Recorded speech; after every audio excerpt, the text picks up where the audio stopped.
the Voigtlånder Nokton 50mm f1.2. Here's what you need to know.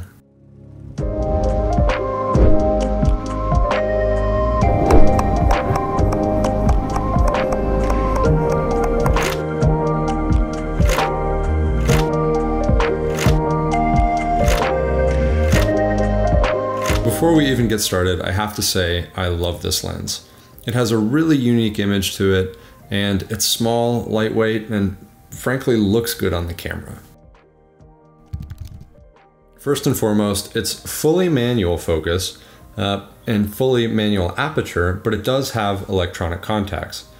The electronic contacts are really nice because A, it communicates all the information from the photos you're taking to your camera, but more importantly, it'll work with your image stabilization, and then it'll also work with the manual focus assist on Sony's.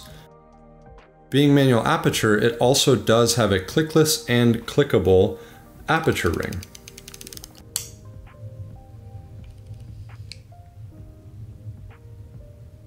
And another unique feature of this is just the wide open aperture of f1.2.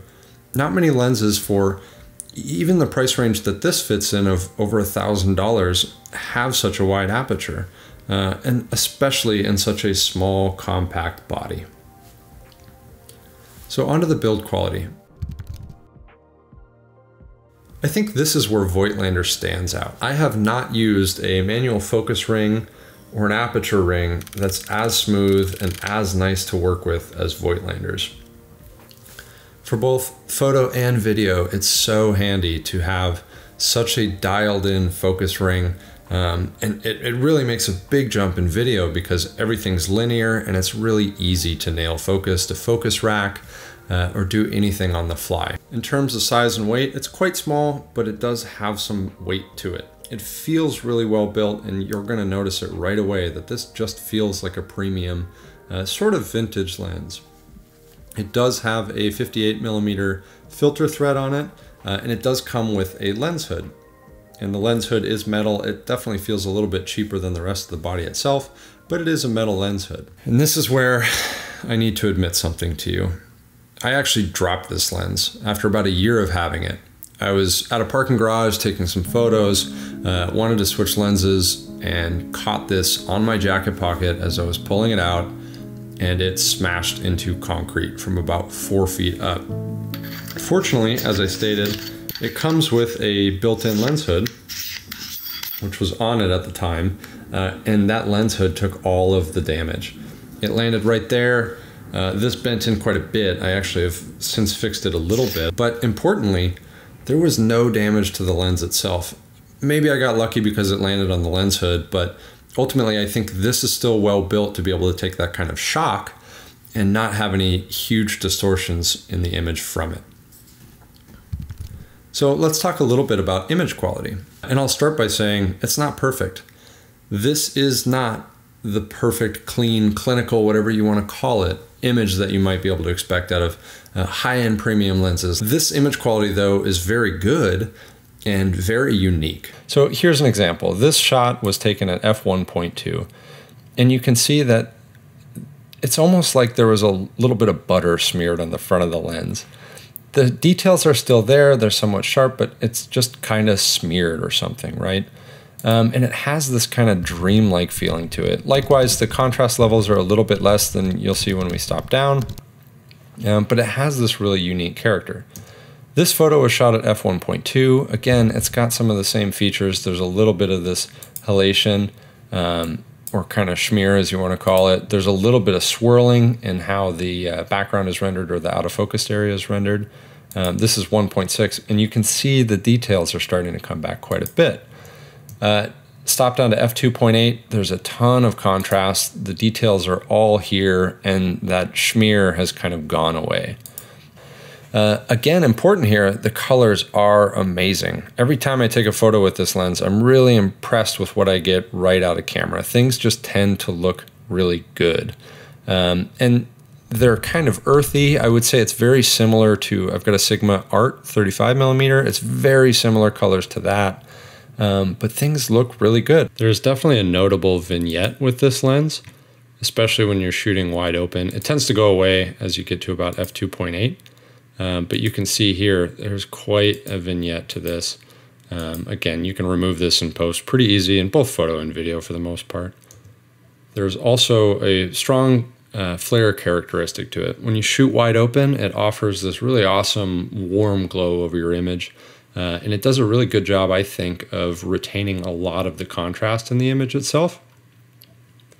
This is something that is nice to have flare. I like it when I'm shooting video because I like having that stylistic flare. I can always get rid of it by adding a matte box or a lens hood, but it is sort of an imperfection. It doesn't have a awesome coating set like some of the more modern lenses. And as you can see, if you shoot directly towards the sun or at just an off angle, you can see some of the lens elements within it, and you can even note these color striations. To me, mean the lens isn't totally perfect on the inside. But again, this is something you get rid of by just putting on a lens hood, and then you can always get rid of, or you can get a matte box to get rid of some of these larger glows like this. But again, it washes out part of the image, but the contrast level still stays pretty strong, I think. And I like the way that this lens flares. Other than when you're shooting directly into it. Again, artifacts, definitely noticeable when you shoot directly into it. Since someone will surely bring it up, let's talk a little bit about bokeh. I like the bokeh that comes out of this. It's not the perfectly circular. It doesn't have gross onion rings though. Overall, I really think the bokeh looks pretty good in this. It does have the characteristic swirl to it. So it has that more vintage swirling look. That's something that it's subjective, right? It makes things a little bit messier in terms of background blur, but it definitely has its unique stylistic attributes to it as well. And one of which I think portraiture, this does an awesome job. I find the swirl kind of tends to force you into facing the subject, having the really narrow depth of field and a relatively soft focus makes things look really good in portraiture. It does a lot for skin, but you can still retain the sharpness of the eyes with almost everything else out of focus. So if you're looking for a unique stylized portrait lens, this one's got a lot of redeeming qualities there if you're okay with shooting with manual focus at 1.2, which is incredibly challenging. So one thing I noticed with this lens is I compared it to my 24mm f1.4 G Master, and I shot it wide open just so that I could see, again, kind of how the background or the transition into out of focus looks different on that lens than the Voigtlander. And that's one thing that really did stand out to me, because on the G Master, things are very smooth, and same with Sigma lenses, is you notice that the transition and then the background area, it's just really smooth and out of focus. It doesn't feel busy, but the Voigtlander definitely does feel a little bit different. Light sources seem a little bit busier. That bokeh isn't quite the same. It's got kind of the swirling effect to it. And likewise with the Voigtlander, it's got this more, as I described it earlier, schmear effect, rather than just being kind of soft and out of focus. So again, an interesting characteristic. To me, this makes it look like an older lens. It's got a much more unique look, I think. But I wouldn't say it's as clinically perfect, or it doesn't have kind of the photo perfect detail level that some of the more modern lenses have. I should say too, there is a Voigtlander Voigtlånder 50mm f2. My brother actually has this lens, and he loves it. It's definitely smaller than the 1.2.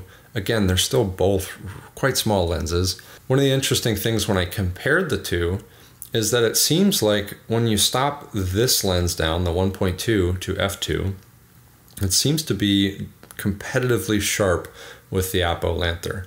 The Voigtlander version does do a better job with chromatic aberrations, I've noticed, but otherwise the image quality is quite similar. So if you're looking between the two, there's a big question you should have is whether or not you want the smaller body and a little bit less chromatic aberration. Otherwise, I think the 1.2 actually offers some interesting characteristics that you get in addition to a lot of the quality specs of the Voigtlander version. So what are my ultimate thoughts about this lens? Who's it for? Should you consider buying it? Well, to start, I really like the unique image characteristics that come out of this lens. Like I said, they are imperfections, and there are things like chromatic aberration that I wish it didn't have at all. But all in all, I really like the image quality coming out of it. The build quality is amazing. Like I said, this thing's a tank. I've smoked it on the ground. It's done well. So I think there's a lot of redeeming, awesome things about this lens, despite some of the things like the heavy price and some of those image characteristics like the chromatic aberration that I don't love. If you're someone that's looking for a really nice manual focus lens that you want to use for video stuff, that you want to have sort of a classic look to it, that you like having a wide open aperture of f1.2, then I'd consider looking at this lens. That said, it's really expensive. There are better options with more perfect image quality, such as the Zeiss lenses. I think even Sony's got some, Sigma's got some, that would probably be a better bet if you want perfect image quality. But in terms of a good looking lens with unique characteristics that will always be in your camera, I'm a big fan. So let me know what you think. Do you have any Voigtlander lenses? What's a better 50 to buy? Let me know in the comments below.